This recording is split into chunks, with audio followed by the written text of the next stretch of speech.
నమస్తే. నమస్తే అండి. అఖండ పోస్ట్ పోన్ అయిపోయింది, మళ్ళీ 12వ తేదీ వస్తుంది అంటున్నారు. వస్తే ఎలా ఉంటుంది? వస్తే మాత్రం హైలైట్ అవుతుంది, పక్కా హైలైట్ అవుతుంది. ఓకే, సో బాలయ్య ఫ్యాన్స్ ఎంతో డబ్బులు ఖర్చు పెట్టారు, ఎంతో కటౌట్లు కట్టారు. 5వ తేదీ రిలీజ్ కాలేదు, ఇప్పుడు 12 అంటున్నారు. ఎలా ఉంటుంది? 100% సక్సెస్ అవుతుంది ఆ మూవీ. 100 కొంచెం లేట్ అవ్వచ్చు, కానీ లేట్ అయినా మాత్రం పక్కా గ్యారంటీ సక్సెస్ అయ్యిద్ది, రికార్డ్ కొట్టిద్ది అనుకుంటున్నాను నేను. 12వ తేదీ పులివెందర్లో పులి దిగుతుంది అనుకోవచ్చా? పక్కా దిగుద్ది పులి. 100 to 100% బాలయ్య వస్తాడనమాట. బాలయ్య మీద ఎలాంటి ఎక్స్పెక్టేషన్స్ ఉన్నాయమ్మా?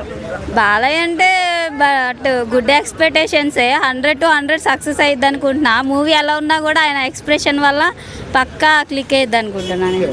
సో బాలయ్య ఫ్యాన్స్ అయితే చాలా వెయిట్ చేస్తున్నారు, చాలా మన డిసప్పాయింట్మెంట్ అయ్యారు. సో ఫిల్మ్ మిల్స్ దొరుకుద్దా వాళ్ళకి అఖండతో? 100% దొరికింది. Okay, trailer చూసావమ్మా? ట్రైలర్ అంటే కొంచెం చూసినా నేను, అంతే. ఎక్కువ ఎలా ఉంది? లుక్స్ ఎలా ఉన్నాయి బాలయ్య బాబు? బాగున్నాయి, లుక్స్ అయితే బాగుంది. తను అంటే నడవడం, మాట్లాడడం, పద్ధతి విధానం చాలా క్యూట్గా ఉందన్నమాట. అంటే శివుడి గురించి కదా సినిమా, ఎలా అనిపిస్తుంది మీకు?